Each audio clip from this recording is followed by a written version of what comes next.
ini trennya menarik ya, Rizka ya. Di sini tren kenaikan Anies kita temukan sekali lagi, bukan hanya di simulasi 34 nama atau top of mind, di simulasi 10 nama pun suara Anies meningkat dari 17,8 jadi 20,6%. Sementara Pak Prabowo kembali ada indikasi turun, meskipun penurunannya lagi-lagi tidak besar ya, hanya kurang lebih sekitar 2-3%. Sementara Ganjar cenderung stagnan. Ya. Nah, nama-nama lain bukannya kami tidak memberi atensi ya, tanpa mengurangi rasa hormat. Nama-nama lain sepertinya udah berat ya untuk melawan. NU yang pilih Pak Prabowo itu ada 36,2%.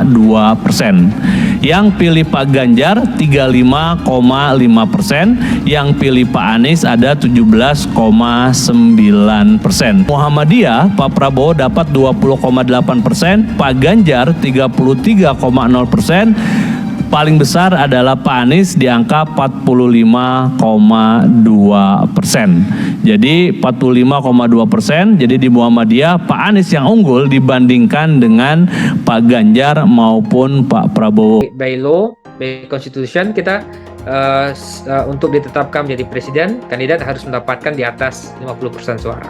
Kalau enggak akan masuk putaran kedua. Makanya kami uji dua nama. Nah, cara dilakukan uji dua nama itu ada 3 skenario. Skenario pertama bagaimana Pak Anies lawan Pak Ganjar. Skenario kedua bagaimana Pak Ganjar lawan Pak Prabowo.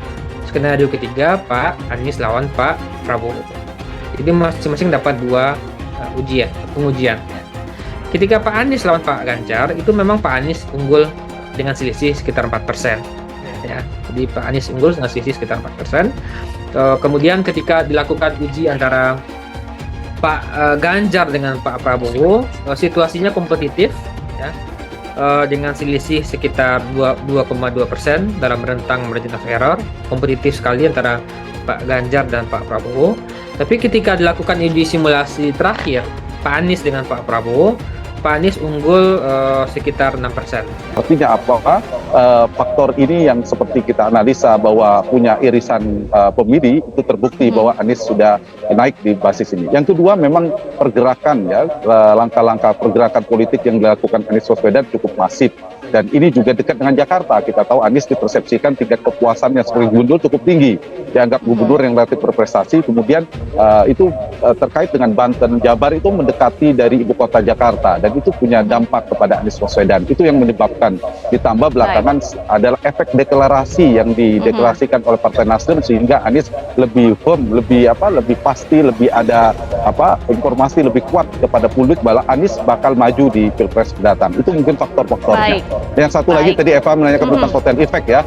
Efek ekor jas memang betul. Ini brand connection antara Anies Baswedan dan Partai Nasdem semakin kuat. Kalau Ganjar lebih ke PD Perjuangan, kemudian Prabowo kita tahu ke Gerindra, maka Anies adalah ke Partai Nasdem. Dan itu berdua, efeknya cukup besar. Pertumbuhan kekuatan elektabilitas Nasdem terjadi di kantong-kantong Anies. Kita lihat di Banten dan Jakarta, Nasdem sekarang runner up nomor 2, melampaui berpotensi untuk masuk bahkan menjadi pemenang kalau kemudian Anies benar-benar menjadi calon presiden. Jadi itu semakin kuat koneksinya antara Anies dan Partai Nasdem. Survei terbaru tunjukkan Anies melejit. Pengamat, Gembok Jatim Jateng Anies Gus Imin telah terbuka. Dikutip dari FIFA, lembaga survei Indo Riset melalui survei terbarunya yang dirilis Senin 25 September 2023 menemukan bakal calon presiden Anies Rashid Baswedan mengalami kenaikan tingkat keterpilihan. Elektabilitas dari 22% pada Agustus 2023 menjadi 25,2% pada September 2023. Sementara Prabowo Subianto turun dari 38,3% Agustus 2023 ke 34,8% September 2023 dan Ganjar mengalami stagnasi yaitu 34,3% Agustus 2023 dan 34,4% September 2023. Terkait hasil survei teranyar tersebut, pengamat komunikasi dari Universitas Multimedia Nusantara UMN Serpong, Ambang Prionggo mengemukakan kehadiran Gus Muhaimin bersama mesin politik Partai Kebangkitan Bangsa PKB menjadi pendobrak sekat-sekat ideologis yang selama ini tersematkan kepada Anies di kalangan Nahdien di Jawa Timur dan Jawa Tengah. Kehadiran Caimin dan PKB menjadi pendobrak sekat-sekat ideologis yang tersematkan kepada Anies di kalangan Nahdien. Bisa dibilang kini gembok Jawa Timur dan Jawa Tengah serta sebagian Jawa Barat telah terbuka bagi Anies untuk mendapatkan elektabilitasnya di sana. Ujar Ambang Senin 25 September 2023. Doktor Ilmu Komunikasi dari University of Malaya, Malaysia ini menuturkan, ceruk pendukung Anies yang sebelumnya lebih ke kanan, kini lebih terdorong ke tengah, sehingga lebih banyak bagian suara yang berpotensi diambil Anies. Warga Nahdien bisa bergabung dengan PDIP yang nasionalis dan banyak non-muslimnya. Apalagi kini, PKB dan PKS bersama-sama dalam arus kelompok Islam nasionalis moderat yang semakin meruntuhkan sekat-sekat ideologis tersebut. Bisa dibilang kini ceruk pendukung Anies yang sebelumnya lebih ke kanan kini lebih terdorong ke tengah sehingga lebih banyak bagian suara yang berpotensi diambil Anies, kata dia. Selain itu, Ambang mencermati sejak awal Gus Muhaimin memang sudah mendapatkan mandat dari para masyaikh NU, khususnya di Jawa Timur. Para masyaikh dan kiai khas di Jawa Timur beberapa waktu lalu berkumpul memberikan dukungan kepada Gus Muhaimin, pungkas dosen media dan politik ini.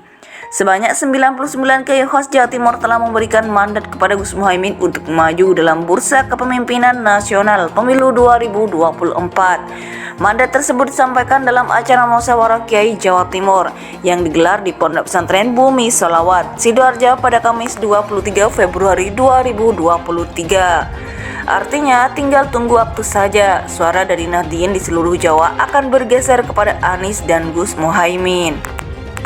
Lembaga Survei Indo Riset melalui survei terbarunya yang dirilis Senin 25 September 2023 menemukan bakal calon presiden Anies Rashid Baswedan mengalami kenaikan tingkat keterpilihan. Elektabilitas dari 22% pada Agustus 2023 menjadi 25,2% pada September 2023.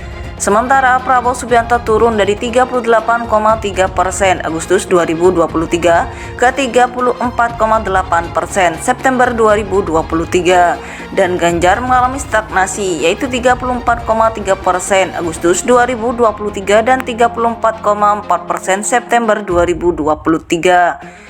Terkait hasil survei teranyar tersebut, pengamat komunikasi dari Universitas Multimedia Nusantara UMN Serpong, Ambang Prionggo mengemukakan kehadiran Gus Muhaimin bersama mesin politik Partai Kebangkitan Bangsa PKB menjadi pendobrak sekat-sekat ideologis yang selama ini tersematkan kepada Anies di kalangan Nahdien di Jawa Timur dan Jawa Tengah.